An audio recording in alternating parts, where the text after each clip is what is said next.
I'm back right after saying I not that I said I would make no more hockey videos, but I was like, oh, I don't know if I'm gonna make only hockey videos. I'm gonna make another hockey video. In my last one, I talked about a comment somebody left on my channel, which at first when I got a comment on my first video I posted, I was like, is this a bot comment? Like, what is this? But no, it seems like someone just having some questions about my Blackhawks fandom and stuff like that. So I want to answer them. I should actually pull the questions up here because I already forgot everything they said. Um, let's see. Making a real video. I had to click on my own video. So they ask what my favorite memories of being a Blackhawks fan are and how I became a Blackhawks fan. And they also asked me to wear the black Connor Bedard jersey.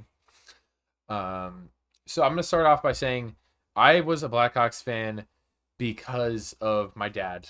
My dad grew up playing the NHL games with his friends, NHL '96 and such like that, and he was a Blackhawks fan at the time, or he lived in a small town near like Los Angeles and kind of in the middle of Los Angeles and San Diego.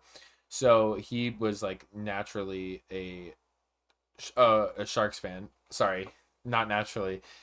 He moved to the Bay Area for college and became a Sharks fan then, but was a Blackhawks fan growing up because of the video games and the rivalries in the video games.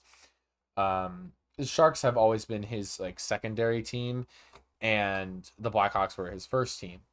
And so, like growing up, you root for the team your dad roots for. That's how a lot of people get into really shitty situations of like oh there's a clip of that kid who's a Jets fan. He's like, this will always be my team, but I hate this team, and it's like yeah, that's sometimes how I feel.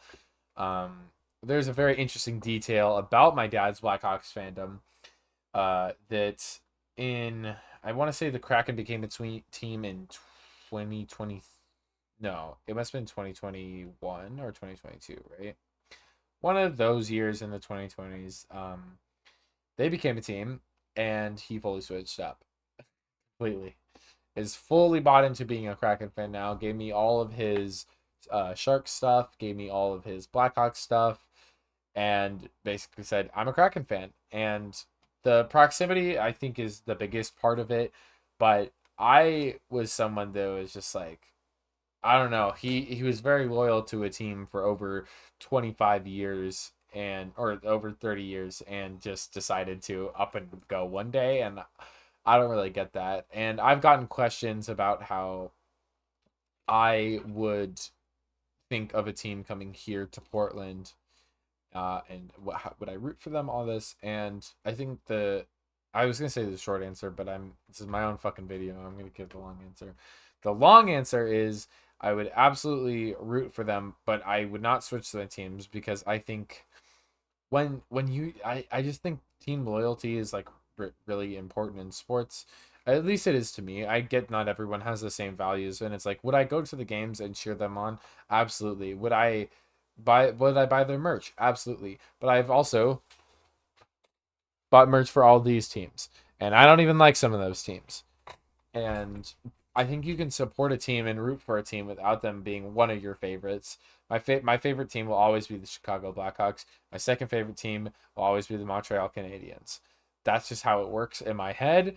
And I get that that's not how it works for other people, but it's kind of like weird to me when other people don't think the same way, and especially switch up after like that long amount of time. Um, but yeah, that's how I became a Blackhawks fan. And my earliest memory of the Blackhawks is the 2010 Cup. And I was only 10 in 2010. I was not like watching the Stanley Cup live or anything. Because when I was a kid, I was very outdoorsy. So I was not like sitting and paying attention to any hockey. But I do remember when I was probably 13, which is funnily enough when they won their second cup. When I got really into it, when my dad showed me the silent goal in 2010 when Patrick Kane scores from the fucking goal line and no one knows but him. Like that is I still watch that video and it's like it's kind of like cringe to be like, "Oh, it gives me chills." But it does. It's something that I like look back really fond on just like seeing that for the first time being like, "Oh my god." Like and and yeah, like it's the 2013 cup I think was against the Kings. I might be incorrect about that. I have kind of a bad memory. Let's see. 2013 Stanley Cup final. It was against the Bruins. Okay, yeah, I have a terrible memory. I yeah, I think I just realized that the Kings and the Blackhawks wouldn't play each other in the final because of the fact that they're the same conference.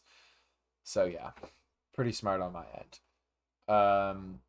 But I will always like, and I think also a big part of my fandom is the NHL video games. NHL 14 was the first one I played. I played the shit out of NHL 15. And obviously the Blackhawks are like the best out of all time in that game. So it's like my brother is like fucking mad at me. He would play any good team he could get his hands on. But people like Duncan Keith, I will always look up to as a player. Absolutely insane shutdown defenseman. Uh, easily, easily a top five defenseman of the 2000s, arguably a top three. Um, uh, love him just as much as I love people like Zdeno Chara. And I'm not even a Bruins fan. I just think Chara's that cool. And then there's like lesser names that I just like will always remember, like Chris Versteeg and stuff. There's or Dave Bolland. Like these are not guys that are gonna be mentioned in history books like Patrick Kane or Jonathan Tays will, but it's just like names that are definitely important to those like cups that they won and to like their like legacy throughout the entire 2010s. And whenever I like watch old clips and highlights or even play the old games, there's a cool program called Zamboni GG, where you can play all the old NHL games online and it's super fun. So I recommend checking that out if you're interested in like emulating and stuff like that. You do need a computer to run it. um but yeah, those are my favorite memories for sure. um I think my favorite Blackhawks player of all time, uh Corey Crawford. I you can't go wrong with him. Just his story. um I usually say like story of making it to the NHL. I don't know much about his story of making it to the NHL, but what I do know is that it's just like he was a dude that wanted to put in the work. He was a dude that wanted to put in all the effort to making sure he could do the best for his team and play the best that he could always. And when that did fall through, he hung up the gloves. And that's such a tough decision to make as a player.